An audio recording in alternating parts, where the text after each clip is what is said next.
Hello everyone, आज के इस क्लास में हम लोग पढ़ने वाले हैं इन्वर्स ट्रिग्नोमेट्रिक फंक्शन, जो क्लास 12th का चैप्टर नंबर 2 है। आज हम लोग सोल्व करेंगे चैप्टर 2 का एग्जाम्पल। फर्स्ट प्रॉब्लम जो एग्जाम्पल का है, find the principal value of sine inverse 1/। हम लोग 11 में पढ़े थे ट्रिग्नोमेट्रिक फंक्शन। यहाँ पे है मेरा इन्वर्स ट्रिग्नोमेट्रिक फंक्शन। तो हम लोग फंक्शंस मेरे पास कितने हैं? 6। साइन कॉस टेन कॉट ये तो सब जानते हैं। और तो इन्वर्स फंक्शन भी मेरा क्या है? 6 ही होगा। तो हम लोग इन्वर्स फंक्शन को डिनोट किस तरह से करते हैं? साइन को तो इस तरह से, अगर साइन थीटा लिखना हो तो साइन थीटा इस तरह से लिखते हैं। ये मेरा ट्रिगो फंक्शन हो गया। तो इसका इन्वर्स हम लोग इसको किस तरह से? साइन इन्वर्स थीटा इस तरह से लिखेंगे। इसको हम लोग पढ़ेंगे कैसे? Sign inverse theta. इसको पढ़ते हैं साइन थीटा, इसको पढ़ते हैं साइन इन्वर्स थीटा। इसी तरह से कॉस थीटा है तो हम लोग पढ़ेंगे cos inverse theta, cos theta, cos inverse theta, tan inverse theta, cosec inverse theta, cot inverse theta, sec inverse theta. Theta इस तरह से होता है, हम लोग को कंफ्यूज नहीं होता। एक होता है साइन थीटा का, अगर हम लोग होल इन्वर्स इस तरह से करते हैं तो ये दोनों सेम नहीं है, बोथ आर डिफरेंट। इसका मतलब मेरा क्या हो जाता है? 1/साइन थीटा। देन हम लोग को इसमें कंफ्यूज नहीं होना है, ये दोनों सेम है, बोथ आर डिफरेंट। तो हम लोग साइन इन्वर्स को इस तरह से डिनोट करते हैं, ना कि इस तरह से। ये मेरा रॉन्ग हो जाएगा। तो सबसे पहले हम लोग डिनोट करना सीखे कि साइन इन्वर्स को इस तरह से डिनोट करते हैं। देन हम लोग को यहाँ पे साइन इन्वर्स का, अगर इन्वर्स ट्रिग्नोमेट्रिक फंक्शन का हम लोग प्रॉब्लम सोल्व करने जा रहे हैं तो हम लोग को 3 चीज़ एकदम get by heart. What is the principal value? Principal value हम लोग को एकदम याद रखना होगा कि कौन सा फंक्शन कहाँ से कहाँ तक लाइज कर रहा है। एक एनसीईआरटी का बुक में एक टेबल दिया हुआ है, उस टेबल को आप लोग ध्यान से देखेंगे तो सारे फंक्शंस का प्रिंसिपल वैल्यू वहाँ पे दिया हुआ है। तो प्रिंसिपल वैल्यू हम लोग गेट बाई हार्ट रखेंगे। वैल्यू ऑफ ट्रिग्नोमेट्रिक फंक्शन, जितना भी ट्रिग्नोमेट्रिक फंक्शन का वैल्यू है 0 to 360 डिग्री, 450 डिग्री, जितना तक आप लोग याद रख सकते हैं। जनरली हम लोग 0 to 90 तक याद रखते हैं, उसके बाद उसको हम लोग अप्लाई करते हैं। तो 0 to 90 डिग्री तक सारे ट्रिग्नोमेट्रिक फंक्शन का वैल्यू हम लोग याद रखना है। वीडियो भी ऑलरेडी मैं बनाकर रखी हूँ, आप चाहे तो मेरे चैनल पे जाकर देख सकते हैं value of trigonometric function. Third है मेरा साइन ऑफ ट्रिग्नोमेट्रिक फंक्शन। किस ट्रिग्नोमेट्रिक फंक्शन का साइन किस क्वाड्रेंट में पॉजिटिव होता है, किस क्वाड्रेंट में निगेटिव होता है, ये भी हम लोग को ध्यान में रखना है। तभी हम लोग का इन्वर्स ट्रिग्नोमेट्रिक फंक्शन का प्रॉब्लम सोल्व हो पाएगा, नहीं तो नहीं सोल्व हो पाएगा। तो साइन ऑफ ट्रिग्नोमेट्रिक फंक्शन पे भी हम एक वीडियो बना हुआ है, आप चाहे तो उसको भी देख सकते हैं। हम लोग को क्वेश्चन में क्या निकालना है? Find the principal value of sine inverse. तो इसको हम लोग सबसे पहले बेसिक से चलेंगे।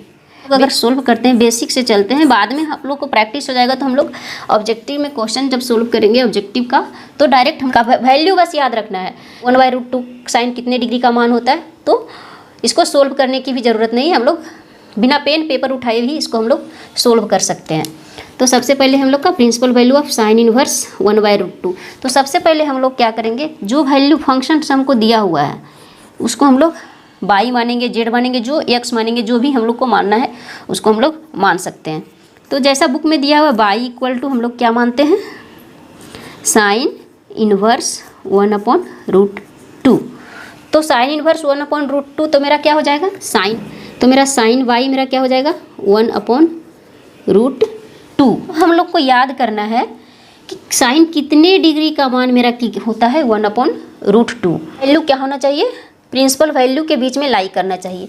तो साइन का प्रिंसिपल वैल्यू हम लोग का -π/2 से +π/2 के बीच में लाई करता है। साइन का है, साइन इन्वर्स का।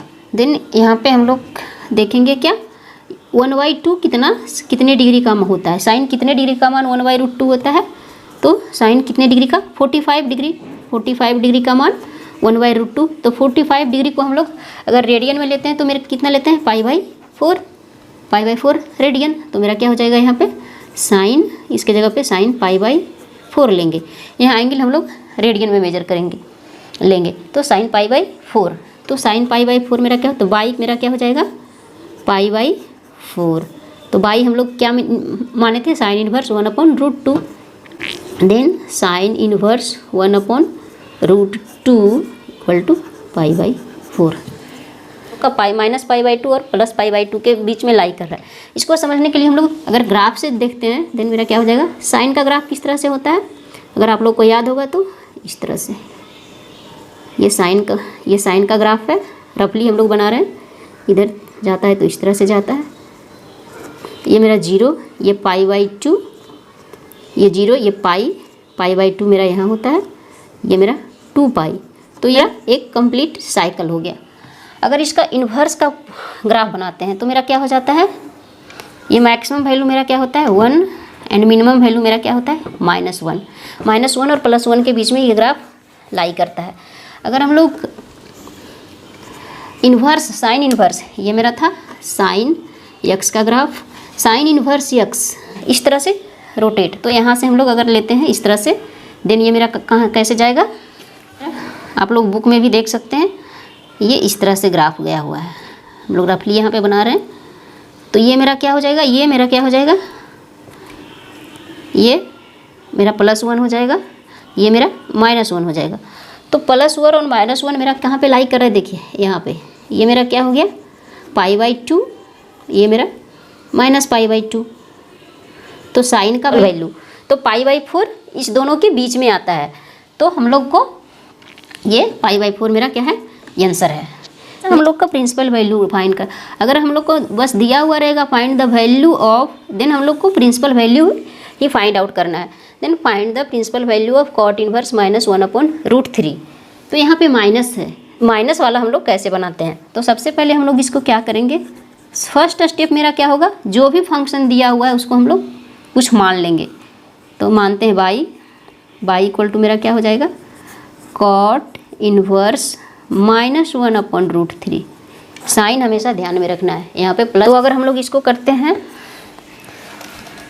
देन मेरा क्या हो जाएगा cot बाई मेरा क्या हो जाएगा cot बाई -1/√3, cot बाई मेरा क्या हो जाएगा -1/√3। अब हम लोग देखते हैं cot, पहले अगर माइनस को हटा देते हैं तो cot कितने डिग्री का मान 1/√3 होता है, cot π/6 का मान 1/√3, देन टिप साइन है। अब हम लोग को याद करना है साइन ऑफ ट्रिग्नोमेट्रिक फंक्शन, इसलिए हम पहले ये बता दिए थे, ये मेरा क्वाड्रेंट है, this is first quadrant, second quadrant, third quadrant, ये मेरा फोर्थ क्वाड्रेंट। तो हम लोग अगर साइन ऑफ ट्रिग्नोमेट्रिक फंक्शन देखते हैं तो यहाँ पे ऑल प्लस होता है, यहाँ साइन प्लस, यहाँ टैन प्लस, यहाँ कॉस प्लस। तो यहाँ पे देख रहे हैं हम लोग कॉट का वैल्यू माइनस, तो कौन कौन से क्वाड्रेंट में कॉट का वैल्यू माइनस हो रहा है लोग देखते हैं, इसमें तो ऑल प्लस, देन इसमें प्लस, इसमें tan plus, then tan cot, दोनों इसमें प्लस, देन इस क्वाड्रेंट में मेरा कॉट का वैल्यू और इस क्वाड्रेंट में कॉट का वैल्यू मेरा क्या हो रहा है, निगेटिव हो रहा है। वैल्यू सेकेंड क्वाड्रेंट में होगा या तो फोर्थ क्वाड्रेंट में होगा। अब हम लोग याद करते हैं प्रिंसिपल वैल्यू, कॉट का प्रिंसिपल वैल्यू कहाँ से कहाँ तक लाई करता है, तो कॉट का प्रिंसिपल वैल्यू हम लोग को 0 से पाई के बीच में लाई करता है, 0 से पाई के बीच में कॉट का प्रिंसिपल वैल्यू 0 से पाई के बीच में लाई करता है। देन अगर हम लोग एक्सिस पे देखें तो ये मेरा 0 डिग्री एक्सिस, ये π/2, ये मेरा पाई, ये 3π/2, ये मेरा 2π होता है। तो इसमें हम लोग देखते हैं तो π/0 से पाई मतलब यहाँ से यहाँ तक का यहाँ से यहाँ तक मेरा कॉट का वैल्यू लाई करेगा प्रिंसिपल वैल्यू। पर यहाँ पे हम लोग क्या देख रहे हैं, ये जो फर्स्ट क्वाड्रेंट में तो मेरा पॉजिटिव है बट यहाँ पे वैल्यू मेरा निगेटिव है, तो हम लोग को लेना है कहाँ पे, सेकेंड क्वाड्रेंट में।